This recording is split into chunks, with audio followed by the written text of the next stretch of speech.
السلام علیکم ناظرین، آپ دیکھ رہے ذیشان سید یوٹیوب چینل۔ ناظرین، آج بات کریں گے دو امپورٹنٹ بہت اہم مسائل ہیں۔ ایک سابق وزیر اعظم کی گرفتاری، اس کے بعد جیل میں ان کی سہولیات کے حوالے سے،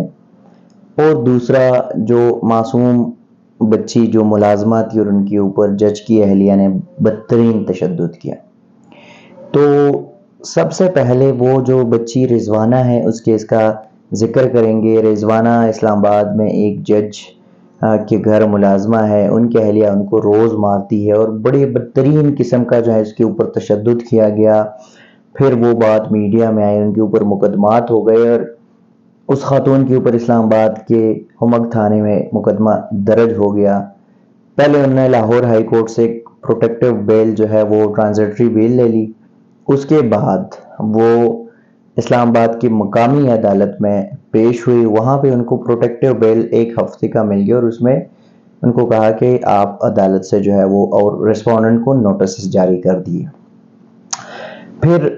پہلے وہ شامل تفتیش نہیں ہوئی، پھر شامل تفتیش ہو گئی، لیکن وہاں پہ انہوں نے کوئی سٹیٹمنٹ پراپر اس کی جو ہے وہ باہر نہیں آئی۔ اس کے ساتھ ساتھ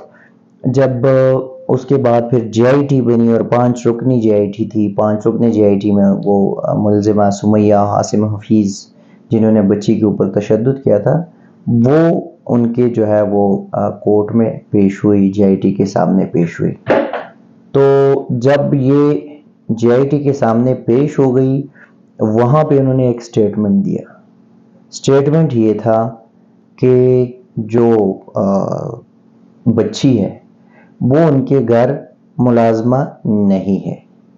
انہوں نے کوئی تشدد نہیں کیا بچی کے اوپر۔ پھر اسی سٹیٹمنٹ میں اور کچھ ایڈ کیا، مطلب کنٹراڈکشن تھی اس کی اپنی ہی سٹیٹمنٹ میں۔ کنٹراڈکشن یہ تھی کہ وہیں پر جو سٹیٹمنٹ جے آئی ٹی کے سامنے پیش کیا اس میں یہ کہہ رہی ہے کہ بچی جو ہے وہ میرے گھر ملازمہ نہیں تھی، پھر اسی میں کہہ رہی ہے کہ میں نے میرے شوہر کے اکاؤنٹ سے بچی کی والدہ کو 60 سے 70 ہزار روپے بھیجے۔ تو اگر بچی آپ کے گھر ملازمہ نہیں تھی تو کس کھاتے میں آپ نے وہاں پہ پیسے بھیجے، آپ کا کیا تعلق تھا؟ دوسرا، پھر وہی جے آئی ٹی کے سامنے پیش کردہ اپنے بیان میں وہ دوبارہ یہی کہہ رہی ہے کہ بچی کے اوپر کوئی تشدد نہیں ہوا، بچی کو سکن الرجی تھی۔ اب جب سکن الرجی اور تشدد دونوں میں بہت بڑا فرق ہے۔ اچھا، یہ بھی ان کی جو سٹیٹمنٹ جے آئی ٹی کے سامنے ریٹن سٹیٹمنٹ جمع ہو گئی۔ اس کے بعد اس سے پہلے جے آئی ٹی میں شامل تفتیش ہونے سے پہلے انہوں نے جو سیشن کورٹ اسلام آباد میں درخواست دائر کی تھی بیل کے لیے، اسی پٹیشن میں انہوں نے کہا کہ بچی میرے گھر ملازمہ ہے، یہ یہاں پہ کام کر رہی تھی، میرے گھر نوکرانی تھی، میں نے اس کے اوپر کوئی تشدد نہیں کیا، اور میرے خلاف جو مقدمات ہے وہ سارے بے بنیاد ہے، جو الزامات لگائے گئے بے بنیاد ہے۔ آج پھر بیل میٹر میں اس کی ہیرنگ تھی، فروخ فرید جج نے کیس سنا اور اس نے کہا کہ میرے لیے مشکل ہے کیونکہ میری کلیگ کی اہلیہ ہے، لیکن جہاں انصاف کی بات ہو تو وہاں پہ پھر انصاف کے ساتھ کھڑا ہونا پڑتا۔ تو جو ملزمہ تھی وہ آج کورٹ کے سامنے پیش ہوئی، جو بچی تھی ان کے والدین بھی پیش ہو گئے۔ ملزمہ کی وکیل نے عدالت کو بتایا اپنی ساری سٹیٹمنٹ کو جو ہے کچھ توڑ مروڑ کے، اور یہ کہا کہ ہم نے کوئی تشدد نہیں کیا، بچی کو ہم نے جب بس سٹینڈ پر لے کے گئے تو ٹھیک ٹھاک تھی، بچی گاڑی کے فرنٹ سیٹ پہ بیٹھی تھی، جو ملزمہ ہے یعنی سمیہ حفیظ ہے وہ پیچھے بیٹھی تھی، اور ہم نے اس کو بس سٹینڈ پہ اتارا اور اس 3 گھنٹے وہ وہاں پہ ویٹ کرتی رہے، اور اس کے بعد ان کی والدہ آئی۔ تو بچی کو بچی کی اپنی والدہ نے مارا ہے اور یہ الزام ہمارے اوپر لگا رہا ہے۔ اس دوران ان کی والدہ جو ہے وہ اب دیدہ بھی ہوئی۔ اب سوال یہ ہے کہ والدہ اپنی بچی کو کیوں اس قسم سے مارے گی؟ دوسرا یہ کہ آپ کہتی ہے میرے گھر نوکرانی نہیں ہے، تو پھر آپ نے بس سٹینڈ پہ کیوں لے کر گئے؟ کس کھاتے سے؟ کہاں بھی تھی آپ کے پاس یہ بچی جو آپ بس سٹینڈ پہ چھوڑ کے گئے؟ اور لیکن جج صاحب نے دونوں طرف کے دلائل سننے کے بعد جو ہے وہ ضمانت خارج کر دی، ان کی گرفتاری کے احکامات جاری کر دیے۔ اسلام آباد پولیس نے ان کو گرفتار کر دیا اور اڈیالہ منتقل کر دیا۔ دوسری سائیڈ پہ جو کہ یہاں پہ ایک انصاف کا زبردست فیصلہ ہم کہہ سکتے ہیں، کیونکہ اس بچے کو انصاف ملنا چاہیے۔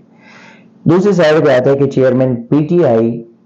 جس کی 5 اگست کو ان کو توشہ خانہ فوجداری مقدمے میں ایڈیشنل سیشن جج ہمایوں دلاور نے بغیر کسی فیئر ٹرائل کا حق دیے ان کو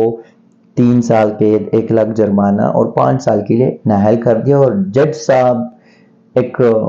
سیمینار کے جو ہے چکر میں اسی رات کو ملک سے چلے گئے لندن، اور جس سیمینار کا کہا جا رہا ہے کہ جس سیمینار میں وہ باہر گئے ہیں اسی سیمینار میں ہمایوں دلاور سے پہلے جج فیضان حیدر کا نام کنفرم طور فیضان حیدر نے ہی جانا تھا، لیکن اچانک 4 تاریخ کو ہمایوں دلاور جو جج ہے اس کا خط آتا ہے اور ہائی کورٹ جو ہے وہ فیضان حیدر کو سائڈ پہ کر کے اور چیف جسٹس اس کو بھیج دیتا ہے، اور 5 اگست کو فیصلہ آتا ہے اور 5 اگست کو ہی وہ باہر چلا جاتا ہے۔ زمان پارک کے باہر زمان پارک سے خان کو گرفتار کیا جاتا ہے، فیصلہ آنے سے پہلے لاہور پولیس پہنچی ہوتی ہے،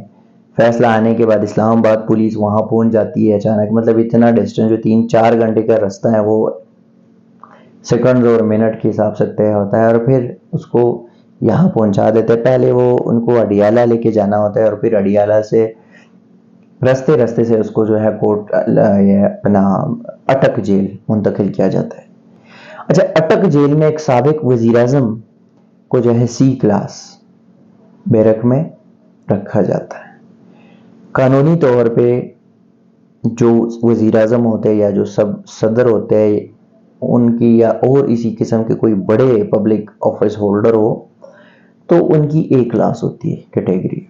تھوڑے سی نیچے ہو تو B کلاس کیٹیگری ہوتی ہے، C کلاس کیٹیگری جو ہے وہ نارمل ہوتی ہے، اور ایک سابق پرائم منسٹر کو آپ C کلاس دے رہے ہیں۔ اس کو فرسٹ کلاس کے لیے آج اسلام آباد ہائی کورٹ میں درخواست دائر ہو گئی۔ پہلے تو یہ 2 مطلب ہفتے کو ان کو گرفتار کیا، آج منڈے کا دن ہے، تو آج تک ان کے وکلاء کو ان سے ملاقات کی اجازت نہیں تھی۔ اب کچھ دیر پہلے ہماری ان کی وکیل سے بات، انہوں نے کہا 12 بجے کا ہمیں کہا گیا تھا ملاقات کے لیے۔ تو ہائی کورٹ میں جو پٹیشن ڈالی گئی اس میں کہا جا رہا ہے، ان سے استدعا ہے کہ ایک تو چیئرمین پی ٹی آئی کو اٹک جیل سے اڈیالہ منتقل کرے، دوسری بات یہ کہ ان کی فیملی کو، ان کے لائرز کو اور ان کی جو پولیٹیکل جو پی ٹی آئی کی جو ٹاپ کے لیڈرشپ ہے ان کو ملاقات کی اجازت دی جائے، جو کہ اب تک ان کے وکیلوں کو بھی کوئی اجازت نہیں ہے ملاقات کی۔ اب تک عمران خان کو کسی سے ملنے کی کوئی اجازت نہیں ہے۔ عمران خان کی پارٹی کا جو بندہ ہے اٹک کا طاہر صادق، انہوں نے پہلے روز ہی ناشتہ پہنچایا تھا اور اس ناشتے کی ان کی اجازت نہیں ملی اور وہ ناشتہ واپس لے کر گئے۔ تو آج جو ہے وہ درخواست ایک دائر ہو گئی اور یہ بھی کہا کہ ان کو فرسٹ کلاس دیا جائے۔ ایک اور انٹرسٹنگ چیز، یہ بھی اسی توشہ خانہ کیس کے ریلیٹڈ، جج ہمایوں دلاور نے جب Khan chairman P T I کا 342 کا بیان ریکارڈ کیا اور ان کی جانب سے پھر لسٹ دیا گیا کہ ہم گواہان کو پیش کریں گے، اور جج نے وہ حق دفاع جو ان کا قانونی حق ہے وہ ان کو نہیں دیا، تو اس کے خلاف پی ٹی آئی نے درخواست ڈال دی عمران خان نے اسلام آباد ہائی کورٹ میں۔ اس وقت ان کی گرفتاری نہیں ہوئی تھی اور اسلام آباد ہائی کورٹ نے اس کیس میں نوٹسز جاری کر دی اور ڈیٹ فکس نہیں تھی، اور آج جو ہے اسلام آباد ہائی کورٹ کی چیف جسٹس عامر فاروق نے اس کیس کو فکس کر لیا اور 10 اگست کو سنیں گے۔ یعنی کہ جس کیس کو آپ کو پہلے نوٹس کرنا چاہیے تھا، پہلے ہی سننا چاہیے تھا، اس کیس سے پہلے ہی آپ نے جو ہے نا آپ کا جو پٹیشنر ہے وہ یا جو ریسپونڈنٹ ہے وہ جیل میں ہے، آپ کے جج نے بغیر کسی فیئر ٹرائل کا حق دیے فیصلہ سنا دیا، اور آپ جو درخواست ہے وہ ہفتے سے زیادہ بھی ٹائم گزر رہا ہے، اور آپ مطلب 3 تاریخ کا فیصلہ ہے، 3 تاریخ کو آپ نے نوٹسز جاری کر دے اور اب بھی 10 تاریخ کو آپ فکس کر رہے، تو حق دفاع کا کیا، کس حیثیت سے اب آپ حق دیں گے، کیا آرڈر آپ جاری کریں گے؟ آپ نے تو حق دفاع میں صرف نوٹس کر کے اور وہ بھی اتنا لمبا ڈیٹ ڈال کے ان کو ریسپونڈنٹ کو جو ہے وہ تو اندر کروا دیا۔ اچھا، ریوارڈ آپ نے پھر اسی جج کو یہ دیا کہ فیضان حیدر جو کہ جج ہے وہ باہر جا رہے شرکت کے لیے عالمی کانفرنس میں، آپ اسی فیضان حیدر کو سائیڈ لائن کر کے اور ہمایوں دلاور کو اسی لیے بھیجتے کیونکہ ہمایوں دلاور نے بغیر فیئر ٹرائل کا حق دیے فیصلہ کر لیا، یعنی کہ آپ ریوارڈ دے رہے ہیں۔ جس کے کہنے پہ آپ نے یہ ریوارڈ دیا وہ سب کو پتہ ہے۔ کہ مقدس گائے جو ہے وہ کسی سے کوئی ڈھکی چھپی نہیں ہے، لیکن انصاف کی کرسی پر براجمان ہونا اور پھر وہاں پہ انصاف کا ہونا جو ہے وہ لازم ہے، مگر بدقسمتی سے پاکستان میں ایسا کچھ نہیں ہو رہا۔